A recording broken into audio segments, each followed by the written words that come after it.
नमस्कार शेतकरी मित्रांनो, राज्यात झालेल्या अवकाळी पावसाची नुकसान भरपाई ही शेतकऱ्यांना तातडीने देण्यात यावी आणि जे काही महाराष्ट्रामध्ये पाऊस झाला होता जानेवारी ते मे 2024 दरम्यान या काळामध्ये जे काही अवकाळी झाली होती आणि या अवकाळीमुळे शेतकऱ्यांचं शेतपिकांचं खूप काही नुकसान झालं होतं आणि या नुकसानीची भरपाई म्हणून राज्य शासनाने लवकरात लवकर याचे पंचनामे करावेत। तर या संदर्भात राज्यात 8 ते 11 एप्रिल 2024 या कालावधीमध्ये पडलेला अवकाळी पाऊस नाही तर जानेवारी ते मे 2024 या कालावधीत पडलेल्या पावसामुळे नुकसान भरपाई मिळावी यासाठी या भागातील पंचनामे करावेत असे मुख्यमंत्री एकनाथ शिंदे, उपमुख्यमंत्री देवेंद्र फडणवीस आणि उपमुख्यमंत्री अजित पवार मदत व पुनर्वसन विभागाने जिल्हाधिकाऱ्यांना आदेश दिले आहेत। आणि या संदर्भातील जे काही 2,91,433 हेक्टर क्षेत्रात पंचनामे प्राप्त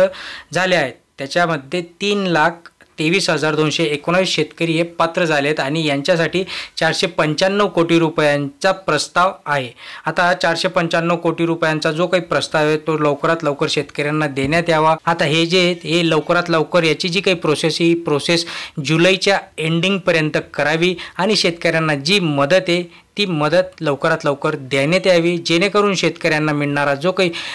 मोबदला आहे तो मोबदला मिळवून शेतकरी खरीप हंगामात त्याचा उपयोग करेल असं आता जे काही विरोधकांनी सांगितलं। आणि या संदर्भातील देखील मुख्यमंत्र्यांनी आश्वासनं दिले आहेत की लवकरात लवकर ही मदत शेतकऱ्यांना देण्यात येणार आहे आणि त्या संदर्भातील आदेश ऑलरेडी झाले आहेत। जे काही 495 कोटी रुपये आहेत ते 495 कोटी रुपयांची मदत ही शेतकऱ्यांच्या अकाउंटमध्ये लवकरात लवकर वर्ग करण्यात येणार आहे।